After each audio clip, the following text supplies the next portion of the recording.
وأحسن منك لم تر قط عيني وأجمل منك لم تلد النساء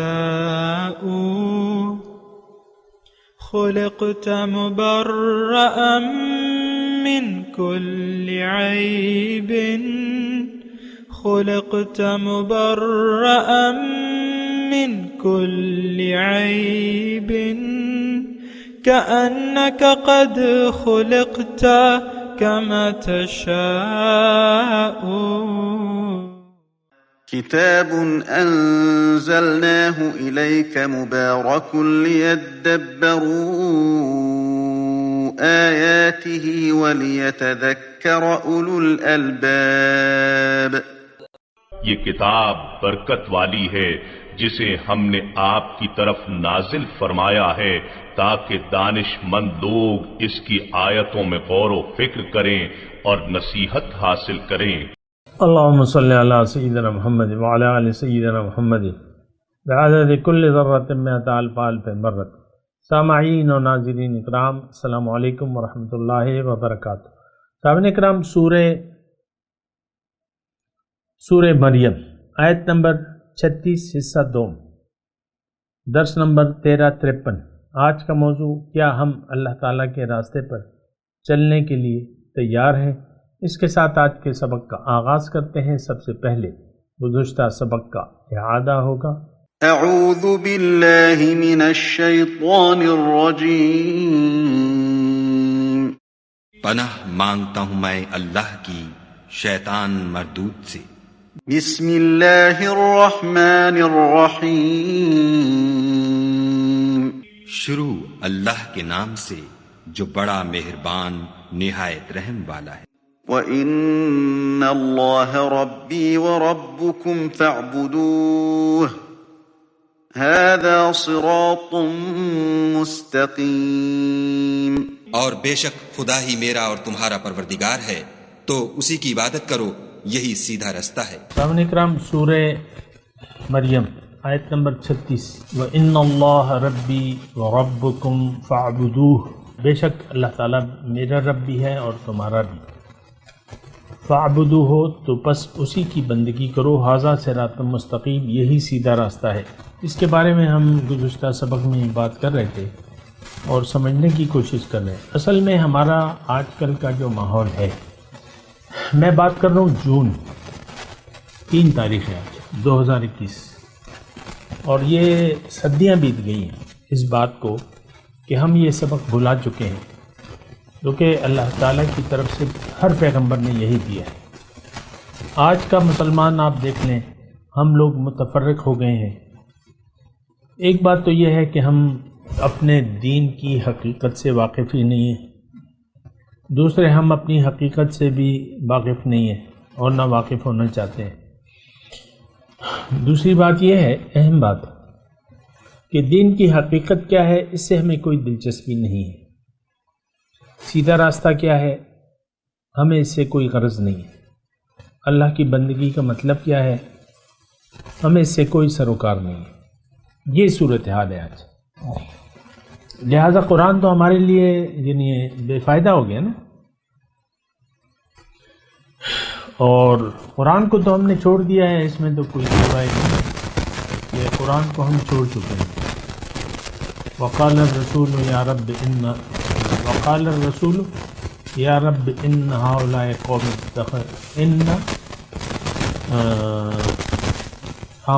اتخذوا هذا القرآن مہجورا. اور کما قال، ایسی آیت ہے. پیغمبر جو ہے آج کے مسلمانوں کے بارے میں اللہ سے شکوہ کریں گے کہ یہ میری کیسی قوم ہے، انہوں نے تو قرآن کو نشانہ تضحیک بنا دیا تھا، چھوڑ دیا تھا. دیکھیں مذاق کیا ہوتا ہے، نشانہ تضحیک. مذاق کیا ہوتا ہے کہ آپ ایک بات کو زبان سے تو مانیں لیکن اس پہ عمل نہ کریں. ایک بیمار ہے، مثال کے طور پہ یہ بات کر رہا ہوں، تھوڑا سا غور سے سنیں. ایک بیمار ہے، سخت بیمار ہے، اور ایک ڈاکٹر کے بارے میں وہ سنتا ہے کہ بھئی وہ بڑا قابل ڈاکٹر ہے اور علاج صحیح کرتا ہے. تو وہ چلا جاتا ہے اس کے پاس، اس سے دوائی بھی لے لیتا ہے، مانتا بھی ہے کہ یہ اچھا ڈاکٹر ہے، دوائی بھی لے لیتا ہے، نسخہ لکھوا لیتا ہے، اور پرہیز وغیرہ سارا اس نسخے میں لکھا ہوا ہے، پرہیز اور علاج اور دوائیاں، وہ اس کا ایک خوبصورت کور بنا لیتا ہے، ایک خوبصورت لفافے میں بند کر لیتا ہے، صبح و شام اس کو چومتا ہے، یا اس کی جو اس میں لکھا ہوا ہے اس کی تلاوت کرتا ہے صبح و شام۔ مثال کے طور پہ ایک صفحہ ہے، نسخہ ایک صفحہ ہے، دوائیاں لکھی ہیں، پیچھے پرہیز لکھا ہوا ہے، وہ دونوں صفحات جو ہے وہ پرہیز بھی پڑھتا ہے اور وہ دوائیوں کے نام پڑھتا ہے، دوائیاں لیتا نہیں ہے، نہ پرہیز کرتا ہے۔ یہ صورتحال ہے آج کی سابقہ۔ میں سمجھتا ہوں کہ یہ مبالغہ آرائی میں نہیں کر رہا، یعنی جو حقیقت ہے وہی بیان کروں۔ قرآن کے لیے آپ نے خوبصورت غلاف، اچھے سے اچھے کاغذ پر پرنٹنگ ہوتی ہے اور اس کی بس تلاوت ہوتی ہے، بس بات ختم ہو جاتی ہے۔ اور عام طور پہ آپ دیکھ لیں صرف ناظرہ جو ہے اس کے ہماری یعنی اس کے بارے میں ہم سینسیٹیو ہوتے ہیں، چاہتے ہیں کہ ہم خود بھی قرآن ہمیں پڑھنا آئے، اس کے الفاظ، اپنے بچوں کو بھی قرآن کی ظاہر الفاظ کی تلاوت یا ناظرہ سکھا دیتے ہیں۔ ہر روز قاری صاحب آتے ہیں، آپ کے بچوں کو پڑھا کے چلے جاتے ہیں، یا جو بھی آپ نے طریقہ اپنے بچوں کے لیے، آج کل تو آن لائن بھی شروع ہو گیا ہے۔ تو اس کے علاوہ تو قرآن کی ہماری نظر میں کوئی اہمیت نہیں ہے، لیکن قرآن جو ہے وہ اللہ کا راستہ ہمیں بتاتا ہے۔ اللہ تعالیٰ نے قرآن میں فرمایا ان ھذا القرآن یہدی للتی ہی اقوم، قرآن وہ سیدھا راستہ بتاتا ہے، جو وہ راستہ بتاتا ہے جو بالکل سیدھا ہے۔ اور بہرحال یہ قرآن جو ہے یہ سیدھا راستہ ہمیں بتاتا ہے۔ اب کیا کیجئے کہ اللہ تو ہماری منزل ہی نہیں ہے، تو ہمیں قرآن کی کیا ضرورت ہے؟ یعنی دیکھیں، میں یہ بات ذرا آپ اس پہ غور کریں، میں بار بار اس پہ وہ آپ کو متوجہ کر رہا ہوں کہ قرآن کی ہماری نظر میں کوئی اہمیت نہیں ہے۔ اس کی وجہ کیا ہے؟ کبھی آپ نے یہ محسوس کیا، سوچا؟ نہیں۔ تو دیکھیں اس کی وجہ ظاہر ہے، یعنی واضح ہے کہ ہماری منزل، ہم نے اپنی منزل دنیا کو بنا لیا ہے، ہم دنیا دار ہیں، دنیا دار لوگ ہیں، اور ہم دنیا داری سے ہٹنا نہیں چاہتے۔ ہر شخص کو اپنے مفادات عزیز ہیں، دنیا کے مفادات ہر شخص کو عزیز ہیں، اور وہ انہی دنیا ہی کے چکر میں آج کا انسان رہنا چاہتا ہے۔ عام ہو، خاص ہو، بڑا ہو، چھوٹا ہو، بوڑھا ہو، جوان ہو، عورت ہو، مرد ہو، ہم سب دنیا کے ایک چکر میں گھوم رہے ہیں۔ آپ دیکھ لیں، اس میں تو کچھ اتنی تفصیل کی ضرورت ہی نہیں ہے۔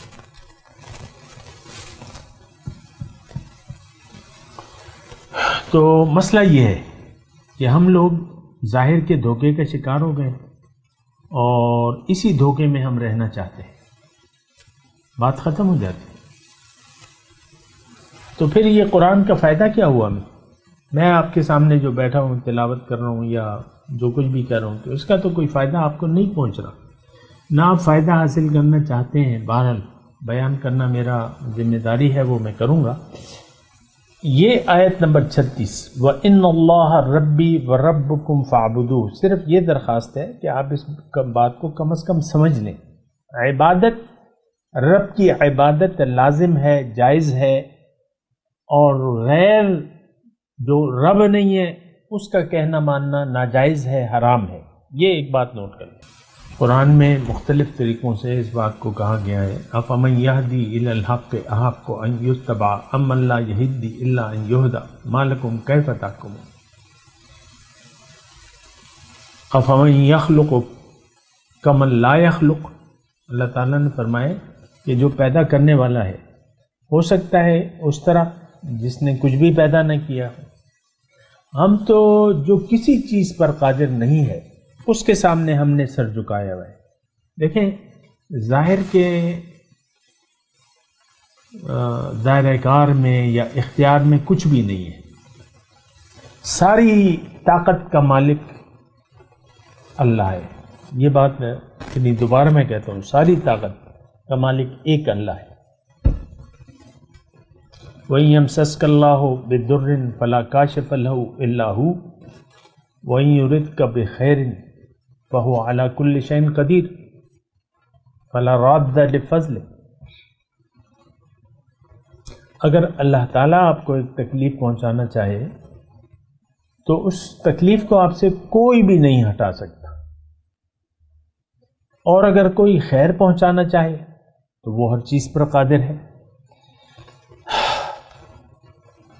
یہ بات ذرا سمجھنے کی، میں آپ کو یہ کہہ رہا ہوں کہ ساری طاقت جو ہے اس کا مالک ایک ذات ہے، اور وہ اللہ تعالیٰ کی. باقی تو مخلوقات ہیں اور ذرائع ہیں، اور ہر چیز میں طاقت اللہ تعالیٰ نے رکھی ہے، اور اللہ کے حکم سے یہ عالم اسباب کام کر رہے ہیں. اللہ کا حکم ہے تو زمین آم بھی بنا رہی ہے، مٹی سے آم بھی بن رہے ہیں، کیلے بھی بن رہے ہیں، انار بھی بن رہے ہیں، انگور بھی بن رہے ہیں، ناشپاتی بھی بن رہی ہے، سیب بھی بن رہے ہیں، الوچے بھی بن رہے ہیں، خوبانی بھی بن رہی ہے، آڑو بھی بن رہے ہیں، چیری بھی بن رہی ہے، اور ایک طویل فہرست ہے. ہر جگہ کے اپنے اپنے پھل ہوتے ہیں، ناریل ہے، کھجوریں ہیں. تو یہ سب چیزیں جو ہیں یہ مٹی سے بن رہی ہیں. اللہ تعالیٰ حکم الہی کے تحت یہ بن رہی ہیں. اللہ کا حکم ہے تو پھر ہو رہا ہے کام. اللہ نہ چاہے تو کچھ بھی نہیں ہوتا. سمندر سے آبی بخارات اڑتے ہیں اللہ کے حکم سے. بادلوں کو کون چلاتا ہے؟ ہوائیں کیوں کر بادلوں کو اڑا کر پھرتی ہیں؟ یہ اللہ کا حکم ہے. بارش کس کے حکم سے برستی ہے؟ وہ اللہ کا حکم ہے. ساری چیزیں جو ہیں اللہ کے قابو میں ہیں. اللہ کی حکومت ہے آج بھی. ساری قوت کا مالک ایک ہے. ان القوت للہ جمیعا ان اللہ علی کل شیء قدیر. یہ میں دیکھیں اپنی تسلی کے لیے بھی یہ آیات پڑھ رہا ہوں، اور آپ کے لیے بھی کہ آپ تسلی رکھیں کہ اللہ تعالیٰ سے اگر آپ جڑ جائیں اور اس کو اپنا رب مان لیں اور اس پر جم جائیں تو رب آپ کے لیے کافی ہوگا. استقامت، آپ اللہ کو رب تسلیم کر لیں اور اس پر پھر جم جائیں. جمنے کا مطلب یہ ہے کہ مشکلات تو آئیں گی، کیونکہ زمانہ جو ہے یعنی لوگ جو ہیں زمانے کے لوگ وہ بے راہ روی کا شکار ہیں، وہ بھٹکے ہوئے ہیں، ان کی منزل اللہ نہیں ہے.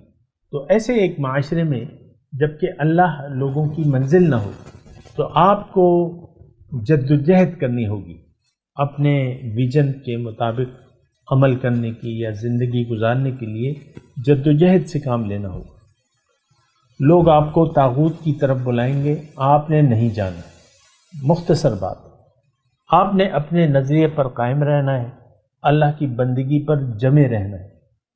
فاستقم کما امرت ولا تطغوا، تم جمے رہو جس طرح تمہیں حکم دیا جا رہا ہے. فاستقم کما امرت، اور حد سے نہ گزرو. ولا تطغوا،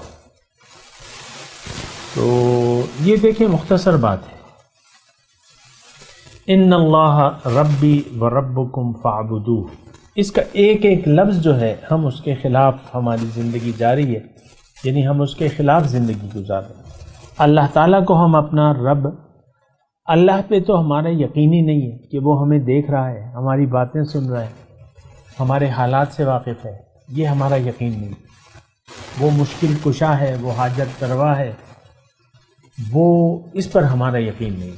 جبھی تو دیکھیں ناجائز ذرائع ہم اپنا لیتے ہیں، جبھی تو جھوٹ بولنا شروع کر دیتے ہیں، جبھی رشوت اور کرپشن کا سہارا لیتے ہیں، خیانت کا سہارا لیتے ہیں، جھوٹ بولتے ہیں، دھوکہ دہی کا شکار یعنی دھوکے دیتے ہیں، فراڈ کرتے ہیں. اور یہ سب یعنی سارا معاشرہ ایسا ہے. اس کی بنیادی وجہ کیا ہے کہ اللہ کی بندگی ہم کرنا ہی نہیں چاہتے. کیوں؟ کہ اللہ ہماری منزل نہیں ہے. دیکھیں اگر اللہ تعالیٰ ہم یقین کر لیں کہ میں اگر یقین کر لوں یا کوئی بھی کہ میری منزل جو ہے وہ اللہ ہے، تو پھر میں لازماً اللہ کی بندگی کا محتاج ہوں گا. پھر میں دیکھوں گا، سوچوں گا، محتاط رہوں گا، زندگی بڑی احتیاط سے گزاروں گا. اگر مجھے یقین ہو کہ اللہ میری منزل ہے اور اللہ کی ملاقات تب ممکن ہے جب کہ میں اللہ کو راضی کر لوں. صحابہ کو یہ درس حضور صلی اللہ علیہ وسلم نے دیا تھا اور وہ اللہ کی رضا کے لیے زندگی گزار رہے تھے، اور ان کے ساتھ یہ سابقہ جو ہے جڑ گیا، لاحقہ. جس صحابی کا بھی آپ نام لیں یہ ضرور کہتے ہیں کہ رضی اللہ تعالی عنہ، اللہ تعالیٰ ان سے راضی ہو گیا، اللہ ان سے راضی. تو ان کا تو دیکھیں پیغمبر جب آتا ہے تو لوگوں کو یہ نصب العین دیتا ہے کہ تم اللہ کی مرضی کے تحت زندگی گزارو اور اللہ کو راضی کرو. اور یہ بات نوٹ کر لیں سامنے کرام، میں نہایت آہستگی سے یہ بات کہہ رہا ہوں کہ اللہ کی کو راضی کرنے میں ہم اپنے کمال تک پہنچ جائیں گے، ہم اپنی معراج کو حاصل کر لیں گے. اگر اللہ دیکھیں جب بھی اللہ کو ہم نے راضی کر لیا ہمیں ہماری معراج مل جائے گی، ہمارا نفس پاک ہو جائے گا. یہ دیکھیں ایک پریکٹس ہے، ایک جد و جہد ہے. اسلام کیا ہے؟ اللہ کے راستے پر، اللہ کی رضا کے راستے پر چلنے کا نام کیا ہے؟ بولیے، اسلام. ہم تو دیکھیں ہمارا معاشرہ جو ہے، ہماری منزل نہ تو اللہ ہے نہ ہم اللہ کے راستے پر چل رہے ہیں. اور اس بات میں دیکھیں دو رائے نہیں ہے، اس میں کوئی اختلاف کی گنجائش بھی نہیں ہے. آپ میرے ساتھ اختلاف بھی نہیں کر سکتے. آپ یہ نہیں کہہ سکتے کہ میرا رخ تو اللہ کی طرف ہے.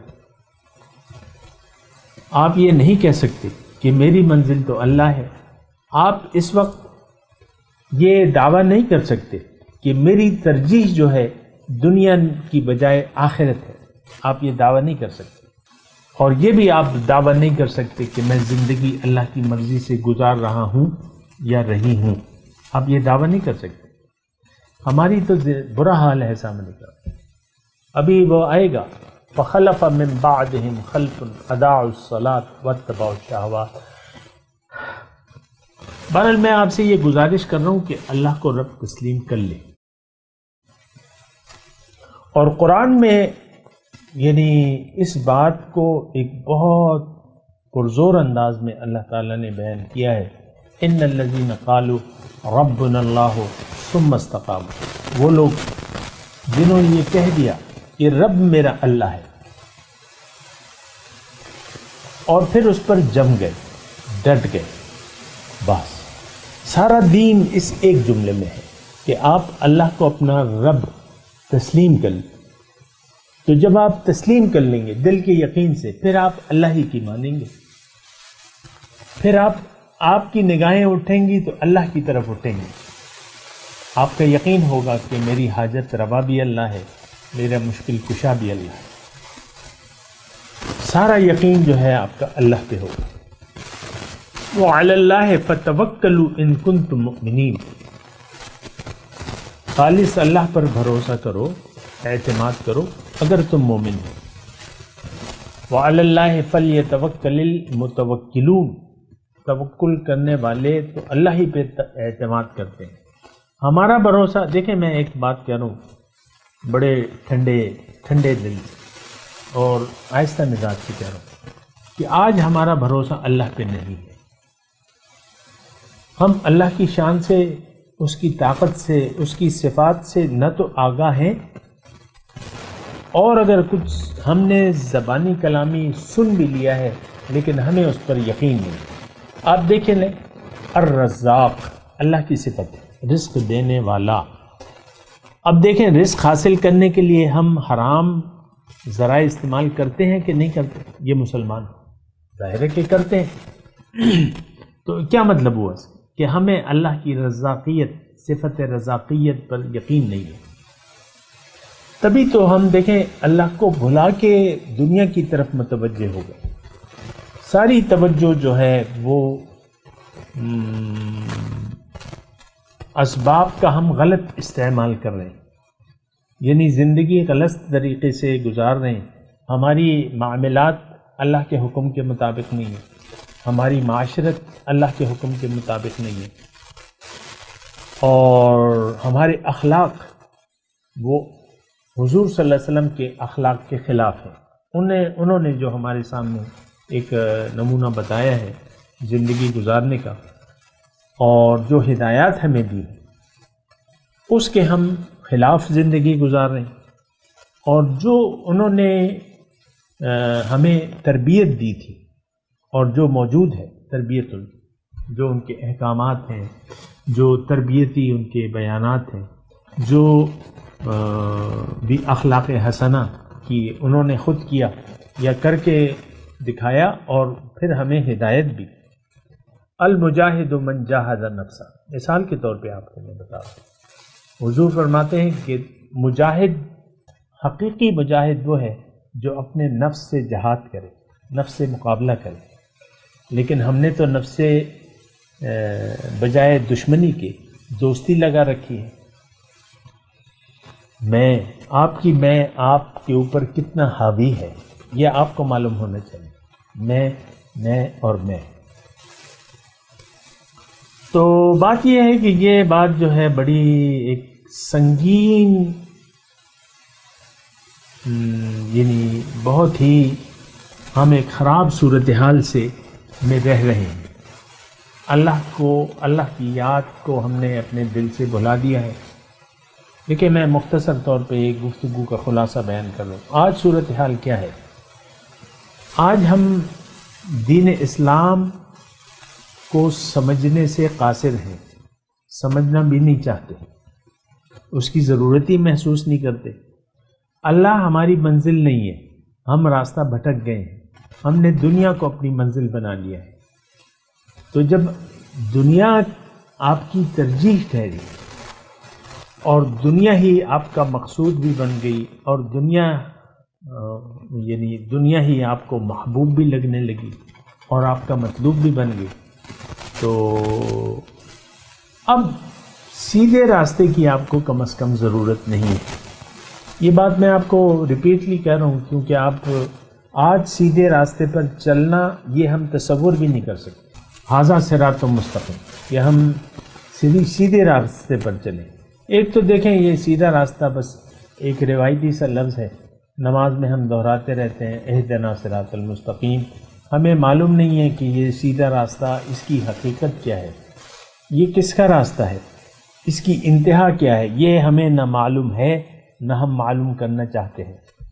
70 سال بیت جاتے ہیں ایک آدمی کی عمر کے، وہ یہ واقف نہیں ہوتا کہ یہ سیدھا راستہ ہے کیا، یعنی اس کو یہ بھی پتہ نہیں چلتا۔ ورنہ آپ ٹرائی کر لیں، 75 سال کے کسی انسان کو ڈھونڈیں، ہو سکتا ہے آپ کا دادا ہو یا آپ کا نانا ہو، آپ پوچھیں، یا کوئی بھی پڑوس میں کوئی دکاندار، کوئی ادھر ادھر کوئی پڑوسی 75 سال کی عمر کا، کہ بھئی دین اس سے سوال کریں۔ اب وہ ساری عمر اس نے نماز، روزہ، زکوٰۃ، حج کیا ہوگا، لیکن 75 سال کے بعد اگر آپ اس سے پوچھیں کہ دین کی حقیقت کیا ہے، پیغمبر کی دعوت حقیقت میں کیا ہے، قرآن ہمیں کس طرف بلا رہا ہے، قرآن کیوں نازل ہوا، دین کیوں آیا، دین کہتے کسے ہیں، کلمہ طیبہ کا حقیقی مطلب کیا ہے، صراط مستقیم کی حقیقت کیا ہے، یہ کسی سوال کا جواب ہمارے پاس نہیں، معلوم ہی نہیں ہے، کچھ بھی نہیں معلوم۔ وہ دیکھیں، یہ اتنا مشکل وہ صورتحال نہیں ہے دنیا میں۔ یعنی جب آپ نے زندگی کی شروعات کی، آپ کے باپ دادا بھی واقف نہیں تھے انہی سوالوں سے، لہٰذا وہ دنیا دار تھے۔ ہمارے باپ دادا جو تھے، والدین، وہ دنیا دار تھے، انہوں نے دنیا کے لیے ہمیں تیار کرنا شروع کر دیا، ہمیں لکھایا، پڑھایا، تعلیم، تربیت، اسی لحاظ سے ہمارے جو اسکولوں میں گئے، مجھے دیکھیں، میں نے جتنی بھی تعلیم حاصل کی ہے، تو یہ آن ریکارڈ میں آپ کو کہہ رہا ہوں کہ کسی استاد نے مجھے مقصد زندگی سے آگاہ نہیں کیا۔ کسی استاد نے، اسکول کے کسی استاد نے مجھے یہ نہیں بتایا کہ دین کی حقیقت کیا ہے. کسی استاد نے مجھے یہ نہیں بتایا. اب یہ اسکولنگ کا سارا سسٹم ہے، مطلب 15-16 سال بچہ اسکول میں ایم اے تک، اور پھر اس کے بعد جو ہے اگر کوئی ڈاکٹر بنتا ہے پی ایچ ڈی تو وہ اور عرصہ لگا لے، لیکن 16 سال بچہ نظام تعلیم میں رہ کے قرآن سے نا واقف، اپنی حقیقت سے واقف نہیں ہوتا، اسے نہ بتایا جاتا ہے، نہ یہ ہمارے نصاب میں ہے یہ بات، اور نہ کسی استاد کو معلوم ہے. بہت بڑے الفاظ کہہ رہا ہوں میں، ہمارے اساتذہ جتنے بھی ہیں ان کو یہ نہیں معلوم کہ زندگی کیا ہے، کیوں ہے، انسان کی معراج کیا ہے، سیدھا راستہ ہے کیا، اس کی منزل کیا ہے، یہ کسی کو نہیں معلوم. میں اپنے استادوں کی بات کر رہا ہوں، اپنے باپ دادا کی بات کر رہا ہوں، کسی کو نہیں معلوم. یہ صورتحال بڑی خراب ہے. بہرحال آپ کو یہ دیکھنا ہوگا کہ ہم کس طرف جا رہے ہیں. بہرحال ان اللہ ربی و ربکم فاعبدوہ، رب کی بندگی کرو. رب کی بندگی کا مطلب کیا ہے؟ رب کے حکم سے زندگی گزارو، رب کو منزل بنا کے رب کے راستے پر چلو. ھذا صراط مستقیم، یہ سیدھا راستہ ہے. اب یہ دیکھیں، یہ سیدھا راستہ تو یہ ہے، لیکن ہمیں نہیں معلوم. ہم جو ہے یعنی عملی طور پہ جو ٹیڑھے راستے ہیں ان کو ہم نے سیدھا راستہ سمجھ لیا ہے. جو آج کی صورتحال ہے، سیدھے راستے کو ہم نے ٹیڑھا سمجھ لیا ہے، اور جو ٹیڑھے راستے ہیں ان کو ہم نے سیدھے راستے سمجھ لیا ہے. ہماری نظر میں کامیاب انسان وہ ہے جو کم وقت میں زیادہ دنیا کما لے، زیادہ شہرت، زیادہ عزت کما لے.